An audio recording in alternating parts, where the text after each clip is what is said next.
লাজু পরীক্ষায় প্রথম হয়ে খবরে অনুভবের প্রশংসা করায় ও খুশি হলো অনুভব। সম্পূর্ণ জানতে হলে দেখতে থাকো। গল্পের শুরুতেই আমরা দেখতে পারি বনলতা কিছুতেই অনুভবকে কনভিন্স করতে পারে না। বনলতা অনুভবকে বলে, তুমি এক কাজ করো, তুমি এই ঘরে থাকো, আমি বরং বাইরে বেরিয়ে যাই। আমার এই ঘরে আসাটা তুমি পছন্দ করো না, সেটা আমি খুব ভালো মতনই বুঝতে পারি। তখন অনুভব বলে, বুঝতেই যখন পারো তখন আসো কেন? অবশ্য তোমার তো এই ঘর ছাড়া কোথাও যাওয়ার জায়গা নেই। তুমি যা সকালবেলায় শুরু করলে চাটা দিতে আসতে। এরপর বনলতা বলে, ঠিকই তো বলেছি অনুভব, ভুল কি কিছু বলেছি? তুমি তো আমার হাত থেকে চা নেওয়া একদমই পছন্দ করো না। তো যেটা বলেছি আমার তো মনে হয় আমি একদম ঠিক কথাই বলেছি, আর তোমার তো এতে খুশি হওয়াই উচিত। এর মধ্যেই অনুভব বলে, শোনো বনলতা, আমি কিসে খুশি হব আর হব না সেটা এখনো পর্যন্ত তুমি বুঝতে পারোনি। সত্যি করে একটা কথা বলো তো, সেদিন তুমি যে চলে গিয়েছিলে, মানে পালিয়ে গিয়েছিলে, তার পিছনে ঠিক কী কারণ ছিল? এইভাবে চুপ করে থাকলে তো হবে না। এখনো পর্যন্ত তুমি আমাকে সত্যি কথাটা বলোনি, আর সেটা আমি খুব ভালো মতন জানি। কী ছিল কারণটা? সত্যিটা স্বীকার করো তো। এরপর বনলতা বলে, আমি যা বলেছি সেটা সত্যিই বলেছি। এখন যদি তুমি বিশ্বাস না করো অনুভব, তো আমার কিছু করার নেই। আমি যেটা বলছি সেটা সত্যি। অনুভব বলে, তুমি যেটা বলছো সেটা সত্যি না। তুমি কিছুতেই পালিয়ে গেছো, আর আমি এটা বিশ্বাস করব না যে তুমি পড়ানোর জন্য পালিয়েছ। তোমার জীবনে অন্য কিছু ছিল। এর মধ্যেই লাজু সারাদিন কাজকর্ম করে বাসনপত্র মেজে একটু বিশ্রাম নিচ্ছিল।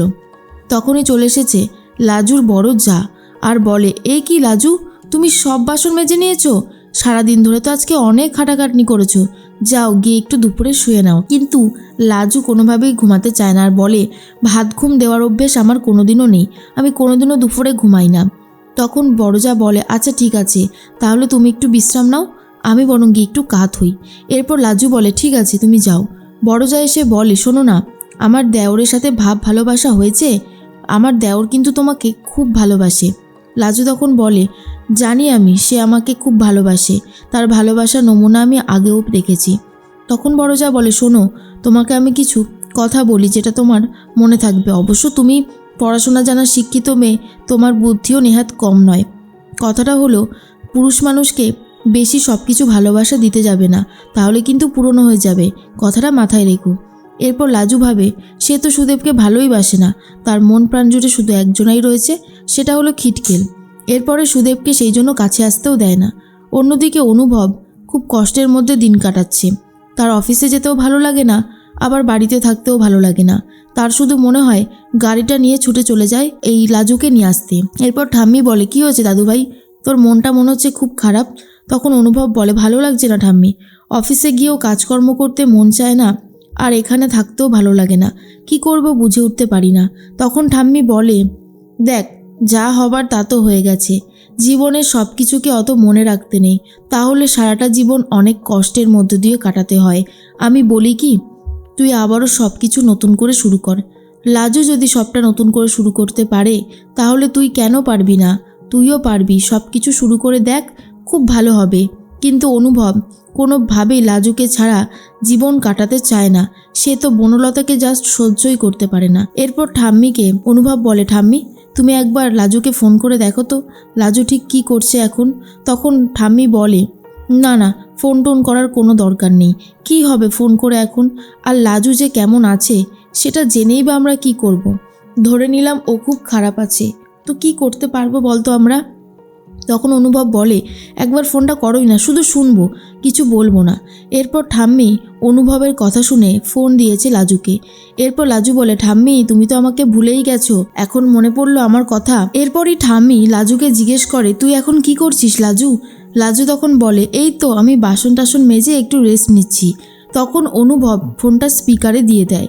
এরপর যখনই শুনতে পায় যে লাজু বাসন মেজেছে, তখনই অনুভব বলে, হ্যাঁ তুমি ওইসবই করে যাও, তোমার তো আর পড়াশোনা নেই, তোমাকে আর পড়াশোনা করতে হবে না, সারাদিন ধরে শুধু ঘরের কাজ করে যাবে আর বাসন মেজে যাবে।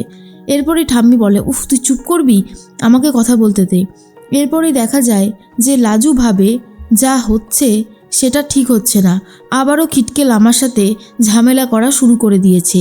অনুভব বলে, তোমার না পড়া রয়েছে, বই খাতাগুলো তো এখানে রেখে চলে গেছো, আবার বড় বড় কথা বলছো।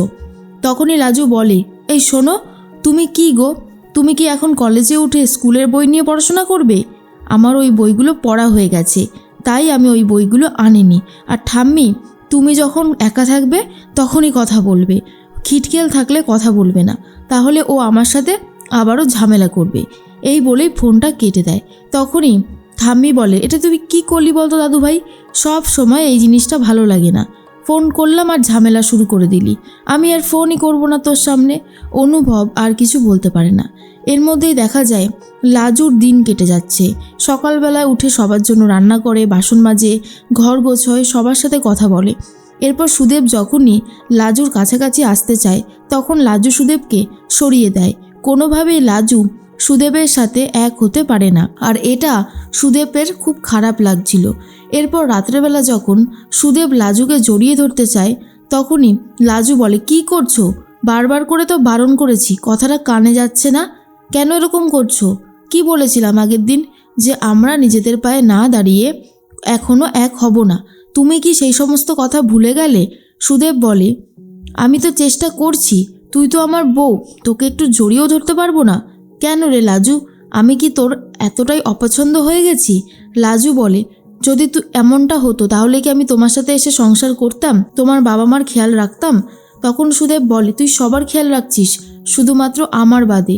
জানি না তুই আমার সাথে কেন এরকম করছিস, তবে যেটা হচ্ছে সেটা মোটেই ভালো হচ্ছে না। তুই যখন চাইছিস না, আমি আর কোনোদিনও তোর সাথে কথা বলবো না আর তোর কাছে আসবো না। নে, এবার তুই খুশি তো? লাজু কী করবে বুঝে উঠতে পারে না। সুদেবের এই পাগলামো দিন দিন বেড়েই চলেছে। লাজু ভাবে এটাকে ঠিক কী করে সামলাবে। অন্যদিকে সকাল হতেই লাজু সমস্ত কাজবাজ সেরে জামাকাপড় মেলছিল। কমলা মানে সুদেবের মা তখন বলে, সুদেব তো ওরকম ছেলে নয়, আজকাল প্রশ্ন করলে কেমন উত্তর দেয় যেন, আজ সকালবেলায় না খেয়েও চলে গেল। কি নতুন বৌমা, তুমি তো কিছু বললে না? লাজু বলে, না খেয়ে চলে গেলে আমি কি করব? কমলা বলে, ও মা, ও তো তোমার স্বামী, স্বামীর ভালো মন্দ দেখার দায়িত্ব তো তোমার, আর তুমি বলছো তুমি কি করবে? এইটা কিন্তু ঠিক হচ্ছে না। সারাক্ষণ শুধু ঘরের কাজবাজ করলে, আমাদের জন্য রান্না করলে তুমি কিন্তু ভালো স্ত্রী হতে পারবে না। তোমাকে তো ওর খেয়াল রাখতে হবে, সব কিছু তো গুছিয়ে দিতে হবে, তাই না? লাজু কি করবে বুঝতে পারছে না। এর মধ্যে লাজুর ফোনটা অনেকবার বাজতে থাকে। কমলা তখন বলে, কে যে তোমাকে এত বারবার ফোন করে কে জানে। ঘরে এসে লাজু দেখে ফোন করেছিল খিটকেল। লাজু ভাবে, সর্বনাশ, বাড়ির অন্য কেউ যদি দেখে নিত একটা কেলেঙ্কারি কাণ্ড হয়ে যেত। আসলে অনুভব লাজুর রেজাল্ট দেখেছে, তাই লাজুকে খবরটা দেবে বলেই ফোন করছিল। এরপর লাজু বারবার ফোনটা কেটে দেয়। অন্যদিকে লাজুর কাছে খবর আসে, বাড়িতে সাংবাদিকরা লাজুকে ঘিরে ধরে। লাজুর কাছে জানতে চায় এত বড় সাফল্যের পিছনে ঠিক কে রয়েছে। আর তখনই লাজু বলে, আমার এই সফলতার পেছনে একজনই রয়েছে, অনুভব। আর এটা শোনার পর অনুভব যেমন খুশি হয়, কমলা সেরকম রেগে যায় আর বলে, শুধুমাত্র কলকাতার ওই ছেলেটারই নাম বললে?